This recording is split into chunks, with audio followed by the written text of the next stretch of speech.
start recording. Okay. So yeah, what we're going to do is we are going to create a Lambda function, store it in AWS. AWS will give you a URL to go with it, and then at the very end, we'll set up Genesis Cloud to query that Lambda function. Okay. And for this, we're going to use serverless. Now, it's a package that kind of makes it easier to deploy Lambda functions to AWS or to Azure or to Google Cloud, by the way. But we're going to focus on AWS. So the requirements, once again, is you need to have VS Code. That's kind of the best editor right now. You need to have your own AWS account, and you need to have node.js installed. So yes. You did that already. And first thing we need to do is kind of create a folder where we're going to host our code. Yeah. So if you go like open folder and then you go in your favorite folder and just create a new folder. And I don't know, we'll create Lambda test, something like this. Yeah. And then go in there and then select folder.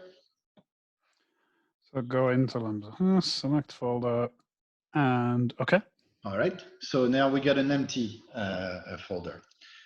What we need to do then is open a terminal window, and you see where Visual Studio Code is pretty useful is that you can do Shift-Control-P and just type terminal, and you'll see the create new integrated terminal function.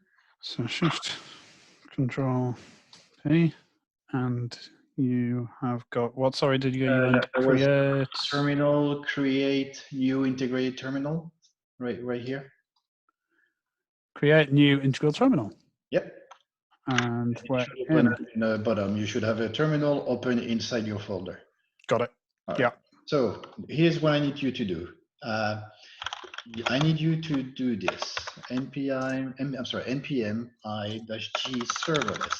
That's when you'll see if you have node.js installed correctly. So it should run and then install some packages on your machine. Okay, so we've got npm command where command is off, some stuff, then command quick help, blah, blah, blah, blah, blah. Specify config. See on my screen. Yeah, so mine is not doing that. So it says about Node.js, Node modules npm. Okay. Let me pause the recording.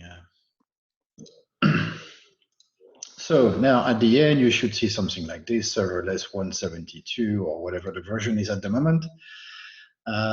And so you're still in your folder. And what I want you to do now is call this command, serverless create, maybe I should make it bigger here, hang on. Serverless create -- template AWS node.js. Okay. It's just running at the moment. Just yeah, running there. Yeah. We've got at the moment. Sorry. Yeah. So it got deprecated. It is about a third through by the looks of it. Ooh. All right. So now we have serverless installed. Next thing we need to do is another command. It's going to be npm init-y.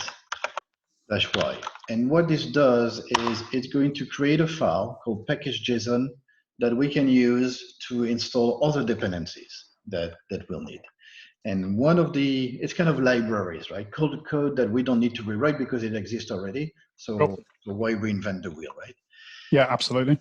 So one of the package we're going to use is called serverless offline. And for this, I'd like you to run npm i serverless -offline --save. It's going to install the serverless offline package, which is going to be very useful for us to troubleshoot our Lambda function locally without having to push it to AWS. Okay. All right. So serverless, npm i serverless -offline --save, and it's going to add a line in here. You'll see as soon as it's finished inside the dependencies. You got a way more powerful computer than I. That's not fair. I pressed return first and you're winning. Let's see. Yeah, I know, but I built this one myself, so I've got like 12 cores. Fair enough. 32 gigs of memory. So yeah, it's good. I won't feel too bad about it. It's fine. So mine is not done, unsurprisingly. Okay. But this is what I'll do. You'll see how it added that serverless offline package here. So that's what we will do. It's not finished, but yeah, by all means. Yeah, we gotta. So I'm gonna go through the files while you're waiting for it to finish. Yeah. So we got a few files now in our folder, right? We have the serverless YAML file, which is basically where we're going to configure the Lambda function. So we got a name. We got a version of node.js that we're going to use. We could specify which region we want to deploy it to. We could specify the IAM roles we want to set in AWS. We're not going to use that here. You can set some environment variables, maybe if you have some passwords or secrets you want to hide. And then you have what we're going to do with functions. And here we're going to create like a hello function that doesn't return much, but just says hello and put some text. And there is also a lot of examples on what you can do, like creating S3 buckets, maybe creating some access skills if you want, dealing with IoT, CloudWatch. Obviously, we're not going to cover this here. Sure. And then being able to access specific S3 buckets or DynamoDB tables, you can do everything from this YAML file. Okay. The package.json, we've covered that already. That's basically telling us, what libraries I want to use in my code. And finally, we have the handler file. And that's the most important one. So you see there is a function here called hello. That's the one we're going to call from the web. And what it does is basically just returns a 200. And some message, equals serverless 10, your function executed successfully, and just also return whatever you sent as part of the HTTP event. Okay, so we're going to use that by default. So first thing we need to do is instruct serverless YAML that we want to get this via a REST API call. And there is actually an example here. So if I copy this and put it below, or let's see, I can also uncomment it. So if you do if you select all the lines and you do Control K, oh, sorry, it's not this one, Control KU. Okay, that doesn't work. Control KU, there we go. Control KU, it actually uncomments everything. So I'm just gonna take this, move it here, right underneath handler. Handler.hello. Now, one thing that is very, very important, the spacing is very important in YAML files. When in JSON, you don't really care about it, but in YAML files, it is.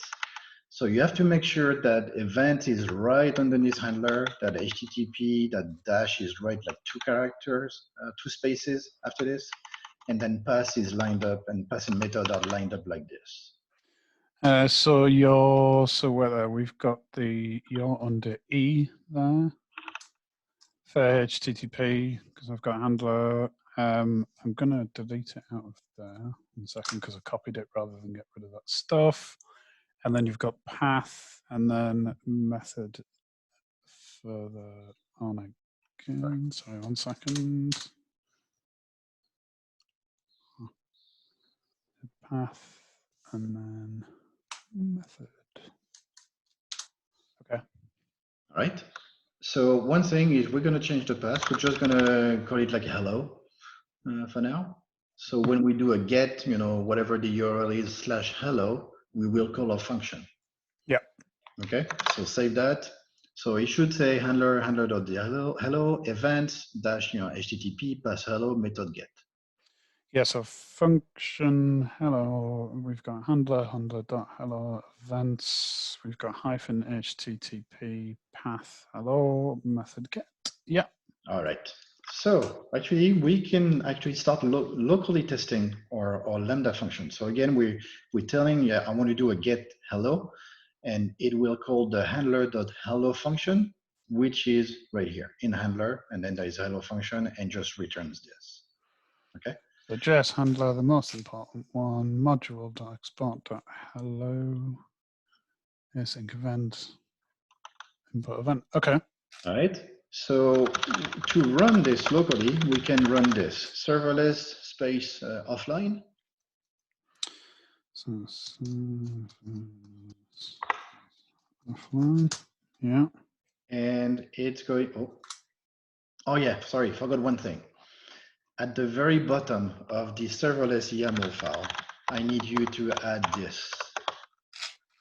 Serverless, so plugins, 2 spaces, hyphen, space, serverless dash offline. Plugins. Oops. I actually did that for me. So you've got serverless.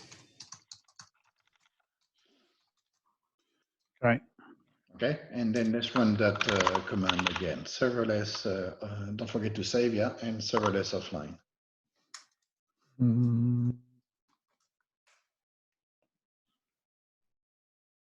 And then you should get this, where you do a get and.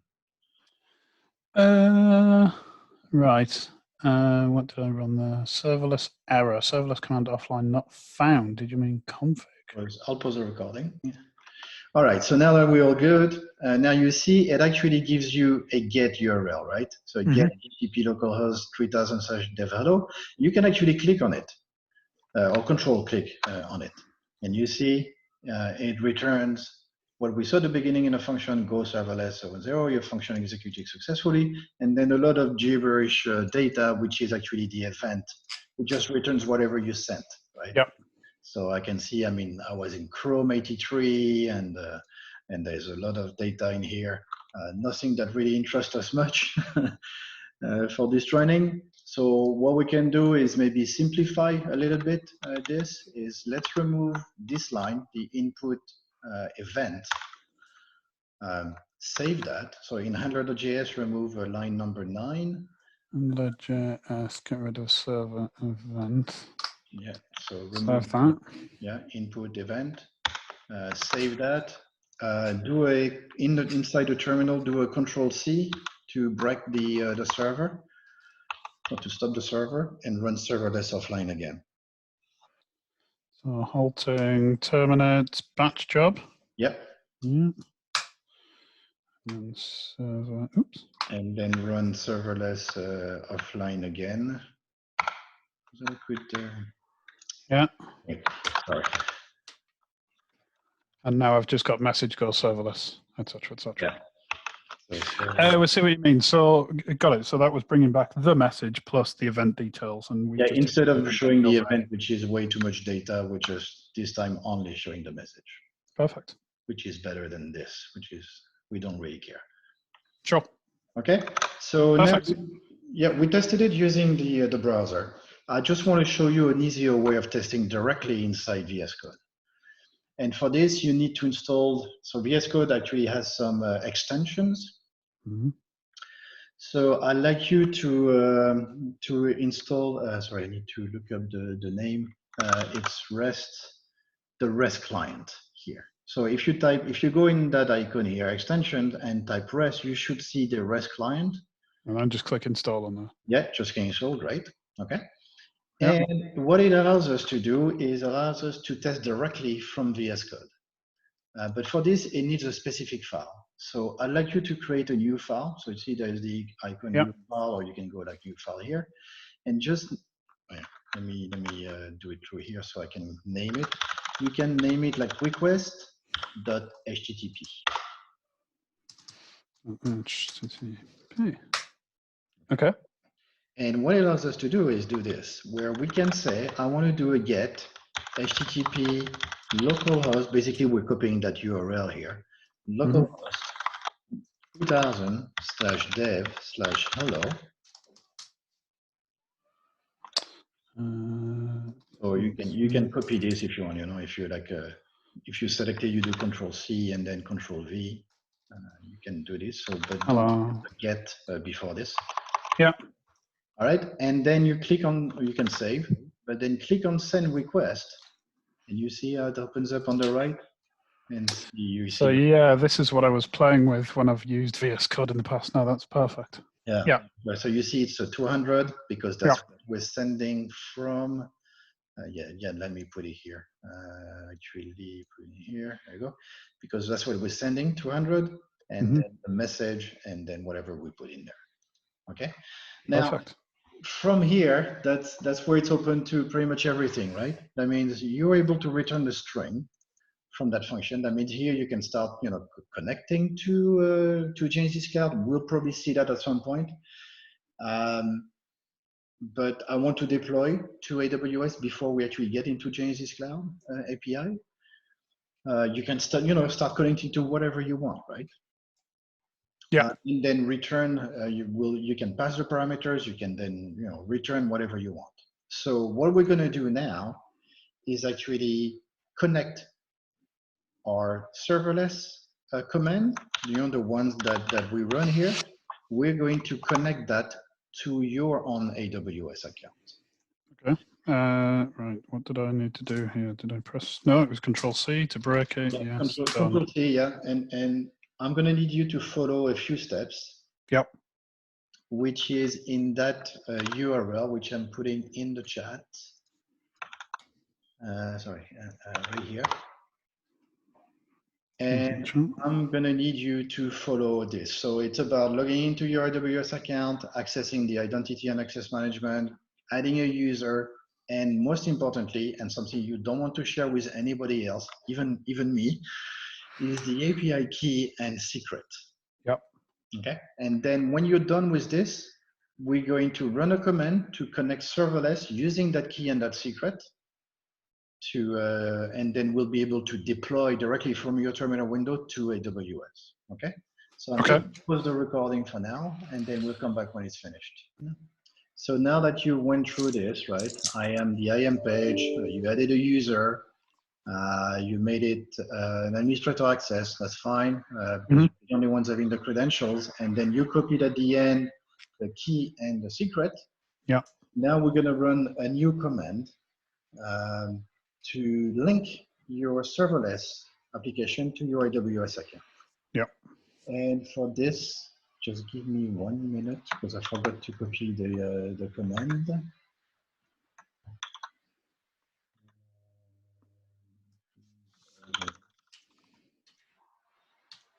There you go. So I'm going to copy this into the chat window. Okay. Where's the chat? There it is. Here is a command that I need you to run. Serverless config credentials -- provider AWS -- key. That's where you should put your key. -- secret, and that's where you put your secret key. Okay, so access key is the okay. Got it. So that is. Hang on. I've got screens all over the place here. So let me put that. So the access key is going to be this guy. All right. So just for people looking at the recording, do not put the less than and greater than item. So it should just be like this, right? Your access key and then secret access key. I'm not doing it because I've done it already. So now that we are good to go, we have set up AWS. Before we publish, we need to set up what is called an API gateway. It's on AWS as well. We can do it through here. So what is an API gateway? It's the API gateway. It's what's going to give you a URL to access your function.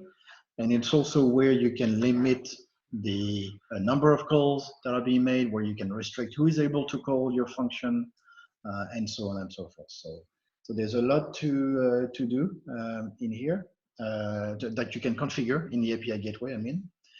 One of the things we're going to do is add one thing inside the handler or the HTTP is that we're going to say this, course is true. Now you're probably familiar with the cross-domain request. That's going to be useful for us when we want, once the function is deployed in the cloud, obviously we're going to reach a different domain. And sometimes we can have what is called course issue, where browsers can block our issues because they say, well, hang on, you're on that page and you're trying to make a call to that page and it's not compatible. So they're not on the same domain. So we're adding this to bypass this issue. Okay, and that's course right next to method. Okay. Yeah. Okay. So it's going to be very easy to create that API gateway. All we have to do now is do serverless deploy.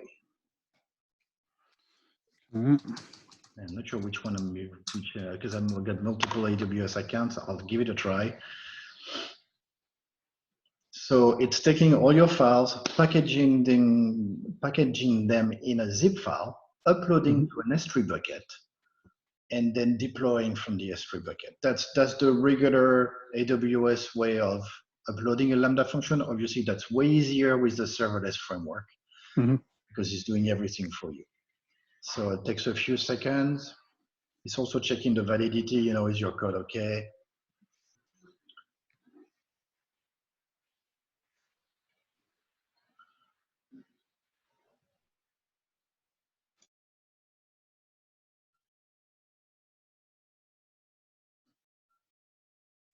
I'll probably pause the recording a bit. No, okay, finished. Uploading to S3, so it's got the zip file uploading. That's 19 meg, that's not too bad.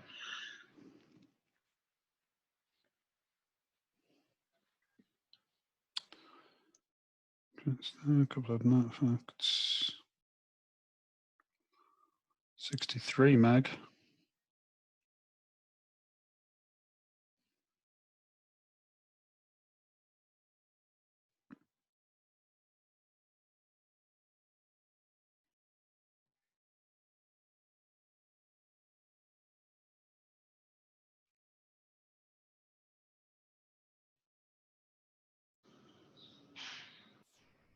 Ooh.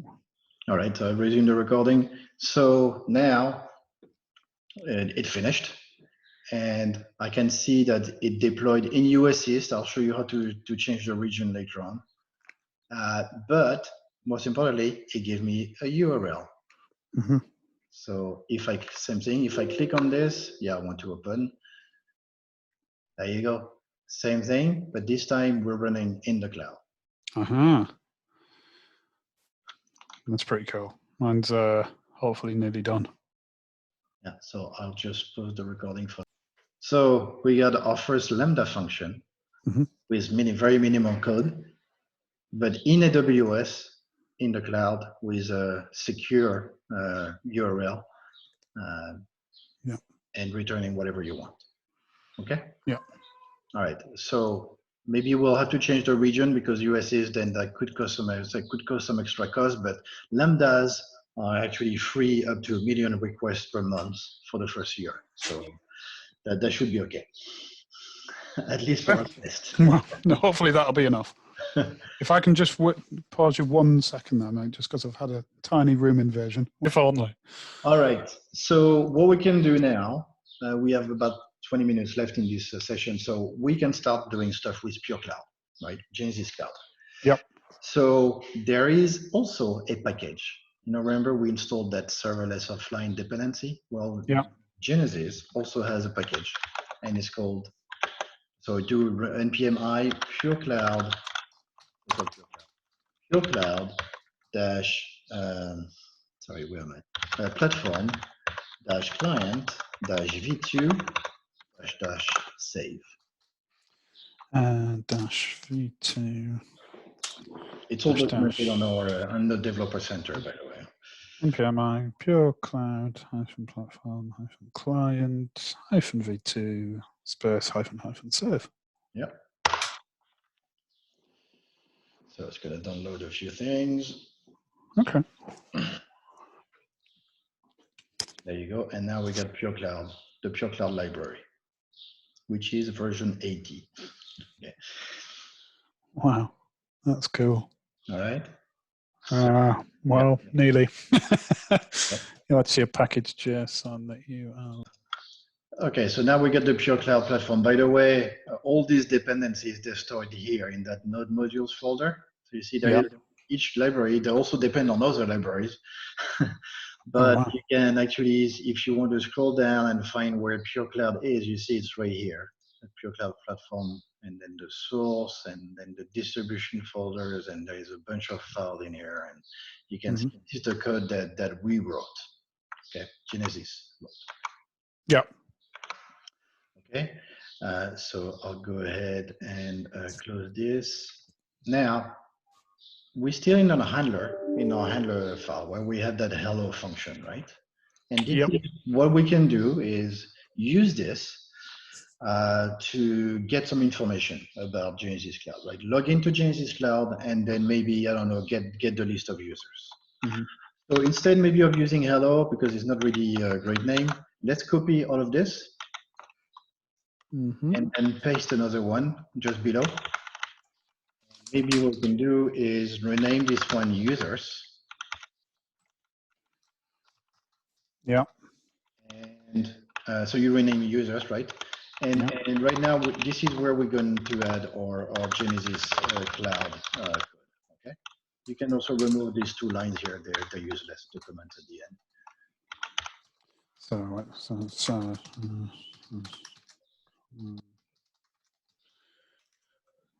Add that there. And we are, sorry, you removed which lines?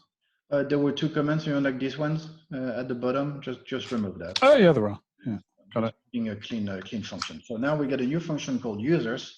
We're going to try to get all the users from the org where you logged in to, okay? And for this, there is a great tutorial. And I'll just paste this in the chat. I hope it shows in the recording. I cannot get the chat window anymore. There we go. So the authentication part, right? So because we're a service, right, we have no UI at this point, and we'll never have a UI. We're doing a Lambda function. Yeah. So for this, we're going to use a client credentials grant. First thing to do is to actually get an OAuth client ID and client secret from your org. So if I log into my org and I go to admin and then OAuth, and then I create a new client by clicking on add client, and I can give it a name like that test, and select client credentials. Now we need to assign some roles. So this is just for demo purposes. So I'm just going to use the master admin role and come back to client details and click on save. Then I get this client ID and client secret. Okay. Okay. Let me just, because I stayed and watched that. So now that you get your client ID and client secret, good. Leave that page open for now. Now this is the code that we exactly need to run. Okay. So you can copy this from this page and put it in your code. Okay, stick it in the code just there. Yeah. It's not very tidy. One thing that it doesn't do here is that we need to also reference the library that we have. So you see how it does npm install Pure Cloud Platform v2. We already did this. We need to also copy that line and put it on top of our function file, on top of handler.js. So wait there. So I need to do this. So right below the use strict, just put that in. Use strict, pop that in. And can I just, oh, you've got it there. So your client, I'm just trying to tidy it up. Sure. Oh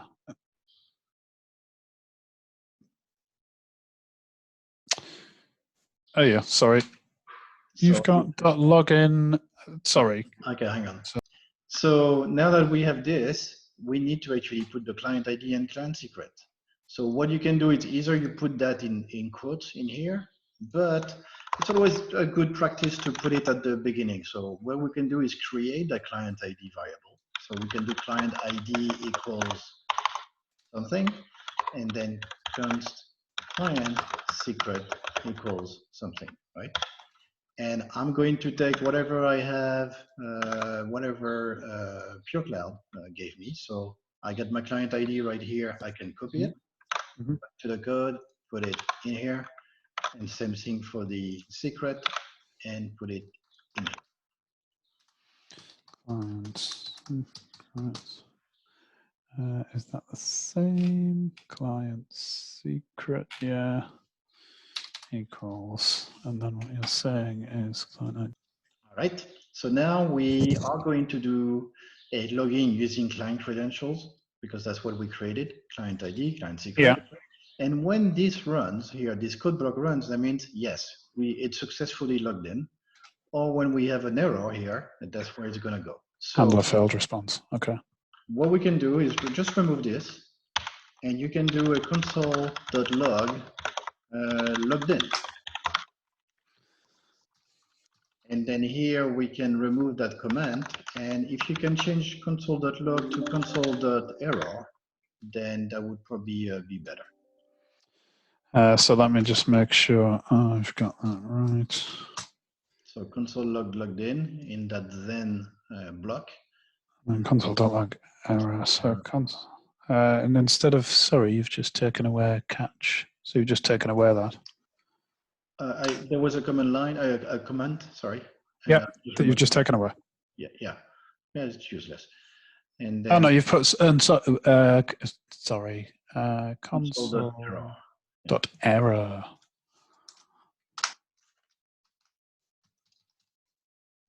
Yeah. Okay. Console.error. Yeah. All right. So now, if I run serverless offline, and then I call from my HTTP file. Oh yeah, sorry, I forgot one thing. We're in the different functions, right? We're no more in hello. We created another function called users. So I need to go in my serverless YAML file, copy this, starting from hello, and then rename it like users. And this time we're actually going to use the function called users. But then we need to modify the path, right? And when we're no longer going to localhost/hello, it's going to be localhost/users. And then save this. So now we have two functions, one for hello, one for users. So this is going to be handler users. So now that we have these users, I know how to call it. So I can run serverless offline. And this time it should give me two functions. I get hello and users, right? So I can go in my request HTTP file. To separate requests, you have to make sure you put a triple dash, and then you can copy this and do call users this time instead of hello. And then hopefully, yeah, there was an error.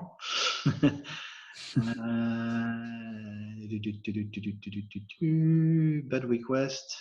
Oh yeah, I know why. Because we're in IE, and I need to tell him that I am not in .com environment. So I need to call this, call client.setEnvironment my purecloud.ie. Otherwise, it's not going to recognize my auth client ID and secret. So if you're not in .com, you need to specifically set the environment. So let me try that again. I wait for it to start, and then send a request logged in. Sweet. Okay. So we're going to pause for now. We'll have a part 2 of this, where this time, instead of returning message, we're actually going to return the users. All right. And I'll stop the record.